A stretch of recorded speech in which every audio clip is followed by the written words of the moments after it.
1945년 우리나라가 독립했을 때 만세 소리가 들렸습니다. 그런데 독립했음에도 마음 편하게 만세를 외치지 못했던 지역도 있었습니다. 이곳은 여전히 일본 군인과 경찰들이 총칼로 위협하고 있었기 때문입니다. 독립했음에도 일본 군경들의 수탈은 계속되었습니다.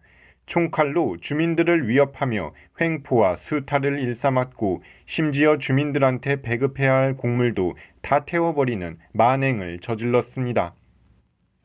그리고 기다렸던 미군이 들어왔지만 여전히 친일파 세력들은 남았습니다.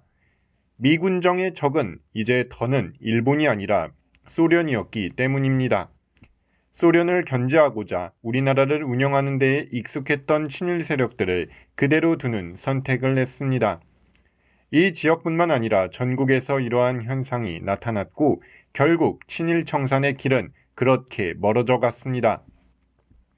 시간이 조금 흘러 1947년 3월 1일 이 지역에서 3.1운동 28주년을 기념하기 위해 주민들이 모여 평화 시위를 했습니다.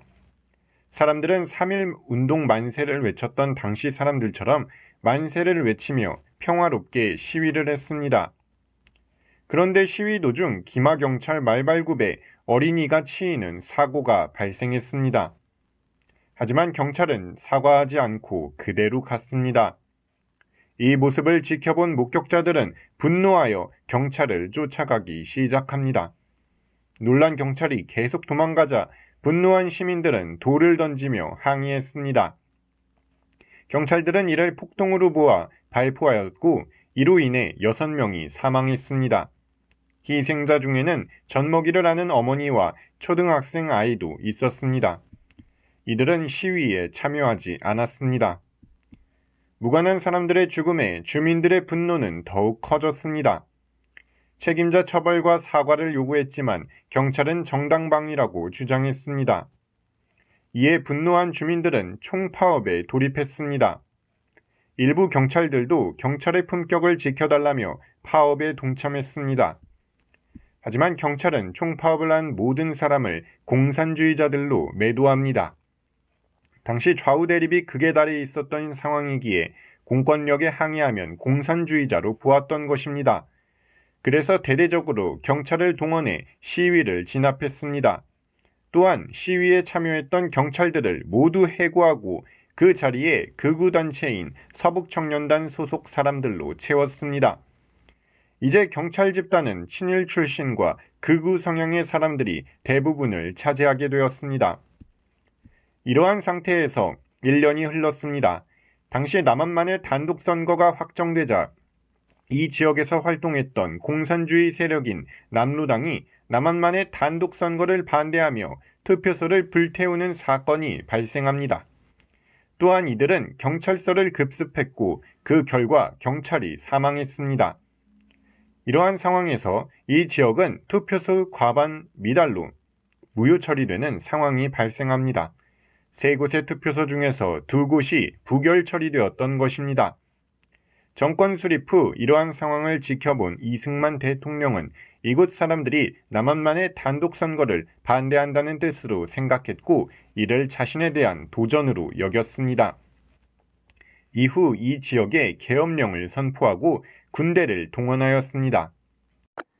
이때부터 군인들은 잔인한 폭력과 학살을 자행했습니다. 대부분 공산주의자와 전혀 무관한 사람들이 사살되었습니다.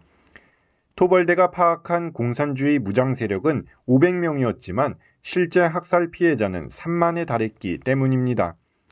또한 공산주의 세력의 주동자였던 이덕구는 경찰에 의해 이미 사살되었고 또 다른 주동자 김달삼 역시 월북한 상태였습니다. 이러한 상황임에도 군인들의 잔인한 행동은 계속되었습니다. 그 잔인함은 상상 이상이었습니다. 그들은 남녀노소 가릴 것 없이 학살을 자행했습니다. 전체 희생자 가운데 여성이 21.1%, 10살 이하의 어린이가 5.6%, 노인이 6.2%를 차지했습니다. 또한 연좌제를 통해 가족 중 한 명이라도 같이 안 살고 있으면 없는 사람을 도피자로 보았고 그 가족을 모두 죽이는 만행도 저질렀습니다. 재판 절차도 진행되지 않고 마구잡이로 죽였습니다. 집도 모조리 불태워 삶의 터전을 잃어야 했던 주민들이 많았습니다. 처음에 이 지역은 해방되었어도 일본 군경의 만행은 계속되었다고 소개해 드렸는데요. 한국전쟁 후에도 마찬가지였습니다. 한국전쟁은 1953년에 휴전했지만 이 지역에서의 끔찍한 만행은 1947년 총파업 진압부터 시작해 계엄령이 해제되었던 1954년 9월 21일이 되어서야 끝이 납니다. 7년간의 고통이었습니다. 이곳은 많은 사람이 로망으로 여겨 살고 싶어하는 지역 중 한 곳이지만 과거에는 모든 사람이 피했던 제주도입니다. 그리고 소개해드린 사건은 제주 4.3 사건이었습니다. 일제로 인한 희생도 좌우 대립으로 인한 억울한 희생의 시기도 다른 지역보다 더 길었습니다. 피해 주민들은 수많은 희생 속에서도 공산주의자로 몰릴까봐 차마 입 밖으로 제주 4.3 사건에 관한 피해 보상과 진상규명 주장을 하지도 못했습니다. 그리고 1998년이 되어서야 이 문제가 논의되기 시작했고 이후 진상규명 특별법이 생겨났습니다. 2014년부터 4월 3일을 국가추념일로 지정하기로 했습니다. 주민들은 그저 사과받기를 원했을 뿐인데 좌우 대립의 이데올로기로 인해 공산주의자로 매도되었으며 일부 세력들이 저지른 잘못을 모두 뒤집어서야 하는 아픔을 경험했습니다. 제주도는 힘들고 억울함으로 가득 찼던 사람들의 아픔이 서려있는 지역입니다.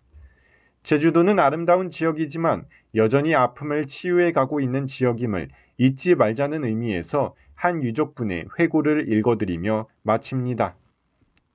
좌익도 우익도 자기 마음에 안 들면 마구잡이로 죽여버리는 완전히 미쳐버린 세상이었다.